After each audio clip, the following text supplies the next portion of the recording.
Hello everyone, my name is Dario. Welcome back to my channel. And on this edition of Following Obscure and Totally Random Reading Lists, I am going to attempt to read every single book that MJ is seen reading in the Spider-Man trilogy. A few months ago, Twitter user Canthavalov, oh my god. Can't Have Love. The @ is Can't Have Love. And apparently, I also can't have literacy. Said Twitter user did all the heavy lifting for me and created a list of 7 books that MJ is seen reading, holding, or is just in her general vicinity throughout the trilogy. And those books are as follows. I Know Where the Caged Bird Sings by Maya Angelou. This book has actually been on my personal to-read list for God knows how many years, and I'm sure every living, breathing person on the planet also wants to read this book at some point in their lives. And, you know, maybe there's dead people too who want to read this book. I don't know. I can't speak for ghosts and their reading tastes. Next is The Woman in the Dunes by Kobo Abe, Invitation to a Beheading by Vladimir Nabokov, The Adolescent by Dostoevsky, and Of Human Bondage by W. Somerset Maugham. I have no idea why this copy is so huge and so flimsy, but I hate it. And finally, the last book, which I don't own physically, Democracy by Joan Didion. Now, the goal of this experiment is to read these books and find some way in which they relate to the Spider-Man trilogy. Whether it's a main character whose journey kind of mirrors Peter Parker's, there may be a recurring theme in the films that is also present in one of these books. There may also just be like, I don't know, like a spider or something? I swear to God, if I read these books and all it is that there's a mention of a spider on page like 156, So at the very start of The Woman in the Dunes, we find out that our main character is missing and has all but disappeared from his life. And then we slowly piece together how exactly this happened and what his life has been like ever since he's disappeared. Spoiler alert, it is not great. Our main character is a middle-aged man who is a school teacher and also studies bugs and insects for a living. And I'll be totally upfront and tell you guys right now, that is about where the comparisons and connections to Spider-Man stop. Our main character is traversing through the desert, happens upon a small town, and then he eventually ends up stuck in this house at the bottom of a large sand dune and is not let out. And he and this unnamed woman are stuck down there, and it is their job to shovel out the sand every single day. And apparently the people of this town have been doing this to a lot of visitors. They will keep them at the bottom of these dunes because if the sand starts to fill up, eventually the sand will overtake the town as well. So they're essentially throwing these people to the wolves in order to protect themselves. And our main character is at once trying to formulate a plan to get out of this predicament, but at the same time is sort of acclimating to this routine, I guess you could say. So listen, if I was really gonna like stretch my muscles and make a bit of a reach here, I suppose you could say that this constant shoveling out of the sand can be similar to Peter Parker's job as a superhero, as Spider-Man. Because the job is never really done, is it?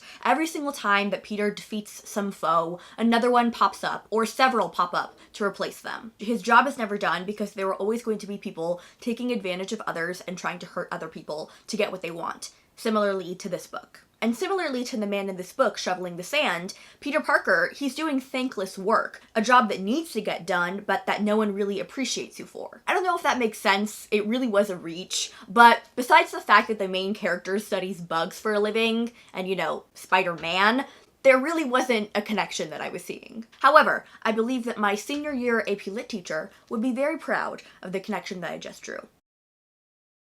So I finished this book a couple of days ago, and I had planned to hop on immediately and tell you guys about it, but I found that I just couldn't do that. I didn't know this going into the book, and that's absolutely on me because it says it right on the back of this book and in a lot of summaries that a large focus of this book is on Maya Angelou's experience with grooming, molestation, and eventual R-word at the hands of her mother's boyfriend when she is very young. In this book, Maya Angelou describes growing up as a child with her older brother. They both live with their paternal grandmother, and then one day their father just shows up and whisks them away to go live with their mother for a short while, and then that is where the incident that I spoke about previously, the abuse, happens. She's obviously dealing with the trauma of that violation and also the broken trust between her and that man because she did sort of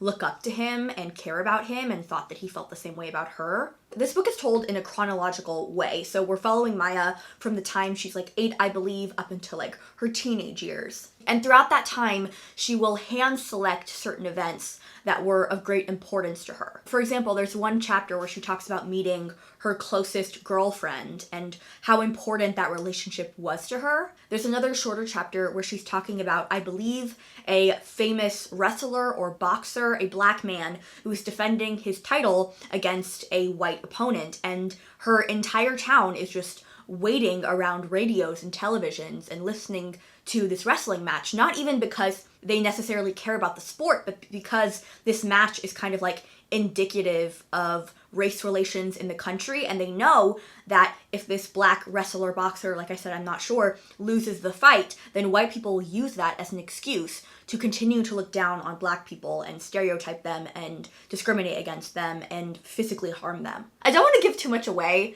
Honestly, there's so much raw footage of me just like talking about all the intricate plot points in this book, but I want to encourage you guys to actually read it, so I don't want to like tell you too much. This book was just so well written. And please, if you decide to pick up this book, I beg you to also pick up the audiobook. I did both the physical and the audio, and Maya Angelou herself narrates, and her voice is just so good and just soothing, and I could listen to it for the rest of my life. As for connections to Spider-Man and Peter Parker, I was not even really like paying attention to that or trying to draw any kind of connection. Like when I was reading The Woman in the Dunes, I was actively like thinking about the story and the themes and the characters and like how does this relate to Peter and Spider-Man, but with this book, I was just enjoying this book, you know, for what it was. I don't know, if there are any connections, go ahead and let me know, but I personally did not see any. Now with this book, I do not have a physical copy, so I was listening to it on audio. And I won't lie, I found it a little bit hard to find my bearings in the beginning. I had to go back and restart the book after listening to a few chapters because I just felt very lost. And the reason I was a little bit jarred and sort of confused by this novel is because it wasn't told in a linear format or in a traditional sense. And what I mean by that is that this book is told from the point of view of an omniscient third-person narrator. All the events that take place in the book are something that have happened a long time ago, and the author is basically just like gathering evidence and trying to create this sort of archive of these people and their lives. The narrator is a person who knows these characters and has relationships with these characters because she's like her own person in the book. Now, I keep talking about these events and these characters that are covered in the book, so let me tell you what the story is really about. We're following one woman in particular, whose name is Inez Victor, and we flip back and forth. Like I said, this book is not chronological, between her childhood, her adolescence, and her adulthood. We're particularly looking at her long-standing relationship and affair with a man named Jack, and at the same time, her marriage to a man named Harry, who goes on to have this political career, and we're watching Inez go from this very lively young woman who has a lot of desires and has this dream of helping refugees and just has all these plans for her life, and all that just kind of gets erased when she marries this wannabe politician. He eventually does become a politician, and she basically has to erase herself in order to support him and be the loving, beautiful, supportive wife. What's really interesting about the characters in this novel is that all of them are putting on some kind of performance. When decisions are made by these characters, most of the time, the motivation is to save face. I am once again struggling to find some kind of connection to Spider-Man and Peter Parker. I guess you could say that the people in this book put on like disguises and a performance, maybe in the same way that Peter Parker tries to like hide who he really is. There's another connection I kind of made, which is just so bonkers and totally not accurate, but I'll say it anyway, just for the sake of this video. Like I mentioned, this book has the omniscient third-person narrator who is also a character interacting with the people in the story. And it kind of reminded me of the first Spider-Man movie when Peter is like vlogging the Civil War fight between the Avengers and being flown out by Tony Stark and getting his suit. It's funny because when you're watching Civil War, it's like this big fucking deal, all the characters that you love fighting each other. But then you see Peter's vlog of it and it's just like a totally different way of looking at this very like high intensity dramatic moment in the franchise. I don't know, I guess the connection I'm seeing is like sort of playing with point of view and how that can change the way that you see certain characters and certain events. Is that anything? I don't think that's something. I really don't. I don't know what I'm saying. So, Invitation to a Beheading. It's a book. It is a book with words. Words that I read and did not understand. That's about it. That is about all I have to say about this book, because I don't get it. And not in the sense of like, I don't get why people like it. No, I just don't get it. I am thoroughly confused. What is this book about? What is the message? What are the themes? Who are the characters? I spent this entire book just absolutely baffled and confused until the final like few chapters, and then I finally got what was happening and it was starting to get interesting, and then it ended. You know what I just couldn't get out of my head while reading this book? It's the fact that MJ was reading this book for fun. This girl is so good at STEM, she got into fucking MIT. And on her downtime, just to chill, reads shit like this? And she's dating Peter Parker and has Zendaya's face. Congratulations, MJ. You've won. You've won in every possible way. Time to get serious and actually try my darndest to explain this book to you guys. So in this book, we follow a man named Cincinnatus. Just let that sink in for a hot second.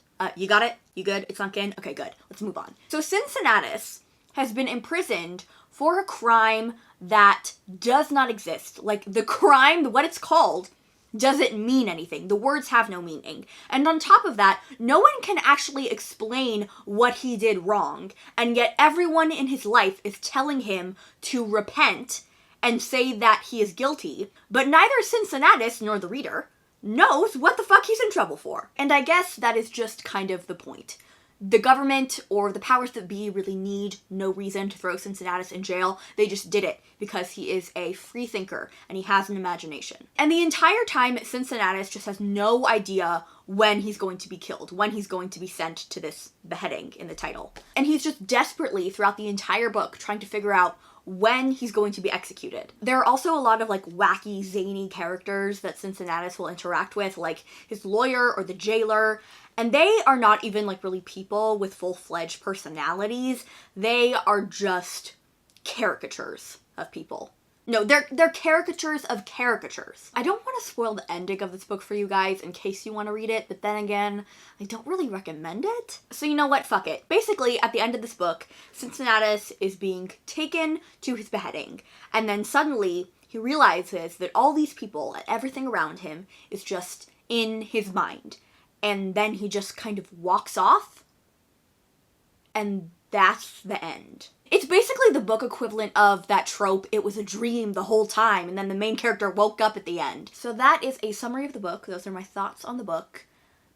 I don't really have any thoughts, okay? My head's empty. As for the connection to Spider-Man, we finally have a fairly obvious connection. That is one thing that I can praise this book for. Throughout the time that Cincinnatus is in jail, his only, cellmate, besides the dude who shows up later, is a spider. And this spider is referenced multiple times, but then at the end of the book, you also figure out that the spider is actually not real, and it was just like this wind-up plastic toy, which, don't ask me what that means or what that is a symbol for. I don't know. I just don't know. So this book actually marks the halfway point of this experiment, because I've read 3 books, and I have 3 books left. Let's hope that the next 3 books are more entertaining than this one, and for my sake, just easier to understand. This book, which I actually am gonna just put down, the novel is a Bildungsroman, which if you don't know what that is, it's basically a story that's dedicated to the development and growth of one central character, usually following them from childhood all the way to adulthood. And in this novel, the character that we are following, that we are seeing evolve and grow, is Philip.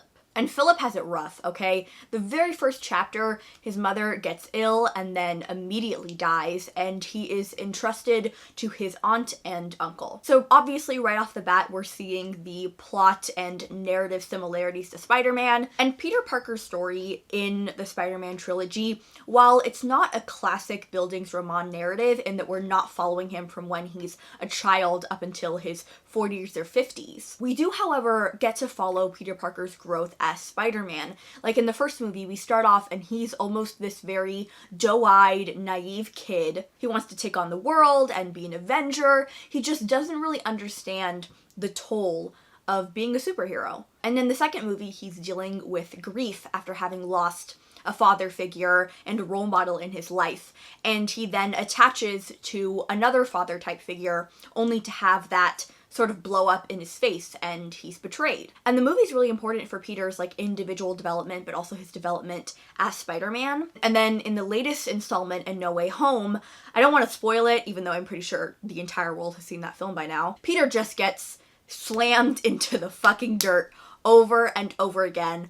And by the end of the movie, he's in this completely different place. Like, his circumstances has entirely changed, both as Peter Parker and as Spider-Man. So in a sense, the Marvel Spider-Man trilogy is like a mini Bildungsroman. Now, going back to the book of Human Bondage, our main character Philip doesn't really have any kind of drive or passion. He kind of just floats around, moving from one career path to the next. When he's very young, he's put on this path to become a vicar like his uncle, but then he decides that that's not for him, and then he randomly just wants to go to Germany for a year or so, and then he goes to Paris and tries his hand at being an artist. Then he goes back to London and tries to be like a proper businessman and banker, but that just totally flops. He is also interacting and forming relationships with different women who have different impacts on his life. For example, there is the first woman that he ever really has any kind of sexual relationship with, who is far older than him and far more invested in the relationship than he is. There's another woman that he meets in Paris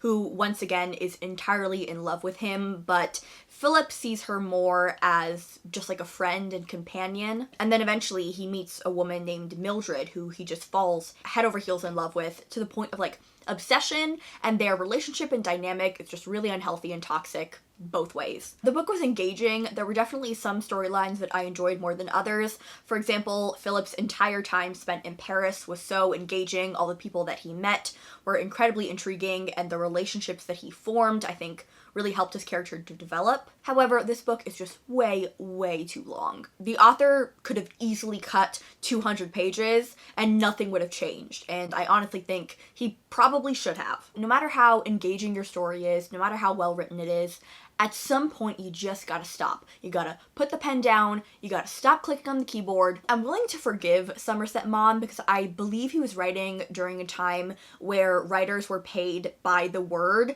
so of course you're going to want to extend your story for as long as you can in order to make more money. However, as a 21st century reader, it just got painful at some points. So The Wings of the Dove is a thick bitch. And the thing about Henry James's writing style is that he can go on and on and on and on. And sometimes when you're in the middle of a really juicy scene, when you're digging into the psyche of a fascinating character, as we often do in this book, it's much appreciated. The detail is much appreciated. At other points, however, like towards the beginning of this book, when we're kind of just setting the stage and you're just kind of getting introduced to people, it can drag. I won't lie. The first 100 or so pages of this, I was just trying to find my bearings. I was so confused. I didn't know what the hell was going on. But then the story just really starts to pick up, and I think what intrigued me and kept me going with this book, even when it was starting to slog a bit, was just how intriguing the characters were and how morally bankrupt they were. So this book has a few major players, but I would say our main character is a woman named Kate Croy. Now, Kate is in love with a young journalist named Merton Densher. Weirdest name ever. But she's in love with him nonetheless. She wants to take his awkward, weird last name and be his wife. But the problem is, Merton has no money, and Kate's Aunt Maud, who is her sole caretaker, Kate basically has to do whatever she says. This Aunt Maud doesn't want Kate to marry anyone less than a duke. So she wants Kate to marry someone with money. Enter one young, terminally ill American, Millie Thiel. Now, Millie knows Merton from the time that he spent in New York, and Millie's caretaker in her life, Susan, she happens to know Maud. So long story short, all these people end up together, and Kate sort of hatches this plan wherein Merton will seduce, romance, and just generally get Millie to fall in love with him, marry her, and then take her money. Because like I mentioned, Millie is dying. She's terminally ill. I believe she has tuberculosis. And yeah, they're basically just gonna swindle this dying girl for all that she's worth so that Merton can have money and then Kate can marry him and there won't be a problem. So yeah, in general, Kate and Merton, not great people. And I really hate to say this because I do not want it to sound like I'm encouraging my audience to go swindle a young dying woman and take advantage of her kindness. Absolutely not. But I have to say, there is something a little iconic about Kate Croy. I have to say it. I love morally bankrupt women. I love evil women. I love women who connive and cheat and hurt other people. There's obviously something wrong with me, but we're not gonna analyze that right now. And like, Merton's really not any better. Like, yeah, he's not the one sort of instigating the plan, and there are a lot of times where he genuinely feels bad and sort of grows a conscience, but at the same time, he's going along with whatever Kate says. So, you're a bystander, buddy. Like, no one in this book, even Susan and Maud, no one is like really a good person besides Millie, and that's kind of the whole point. And it's really sad and really just like messed up having to watch this poor girl just get taken advantage of and lied to by pretty much everyone in her life. I don't want to spoil this book because I do recommend that you read it if you manage to find the time to pick up this bad boy. I recommend it. But here's the thing about the ending. It is ambiguous. And I actually am not mad about that because I think it actually fits the story really well. The thing about Henry James, and particularly about his characters in this book, is that they never really say what they mean. They're always like dancing around what they really want to say. You can have like 3 pages of a conversation between 2 characters and they speak about nothing. They don't even come close to broaching the subject of what they want to talk about. And if they do say something, there's always like a double meaning there. So in a sense, this ambiguous ending, this ultimatum is as much as I will say, that is proposed at the end of this book that a character has to decide between these 2 extremes. I feel like it made sense for it to end there. Henry James is once again, like he's done throughout the entire book, given us 2 possible endings, 2 possible meanings, and you just kind of have to figure out which one you want to believe. So we are unfortunately ending this video on a bit of a low note, or is it a high note? Because I truly feel like I dodged a bullet when I DNF'd The Adolescent. The 25% of this book that I read was just not good. I really tried, you guys. I really, really did. Like I said, I made it a quarter of the way through this book. I was slogging through it, and I just couldn't do it. I was just confused. I was confused the entire time. There were so many characters, and I just like did not understand how they were related. So much of my brain power was spent just trying to figure out who these people were. I had to endure just so much outrageous, ridiculous anti-Semitism and, frankly, incel behavior. There was an entire section of this book that was dedicated to the main character talking about how he hates women and especially despises their bodies. And listen, maybe he'll grow out of that. Maybe he'll go through some kind of character journey in the other 300 pages of this book. But I feel like I personally don't have to wait around to see it. I am all for unlikable protagonists and anti-heroes, morally gray characters, but I cannot do this. I cannot deal with anti-Semitism and just blatant misogyny. I can't do it. Now with that final read and, well, final DNF, I guess, I have now reached the end of this challenge. And was it a success? That is the question. Honestly, this whole thing was a pretty mixed bag. There were books that I really enjoyed and loved and definitely want to go back to. There were books that I didn't like at all, didn't even finish reading, and others that just confused the hell out of me, aka Invitation to a Beheading. And when it comes to the challenge I set out for myself, trying to connect these books somehow to Peter Parker and the Spider-Man story, I feel like there were definitely times where it was easier to do, times where connections were more obvious, and other times where I really had to use the critical thinking parts of my brain, however few there are. Anyway, that is it for me today, you guys. I hope you enjoyed this video. If you did, don't forget to like, subscribe, and comment down below. Let me know if you have read any of these books, what you thought of them. If you want to find me or follow me anywhere else, all those links will be down below. I love you all very dearly, and I look forward to seeing you in my next video. Bye!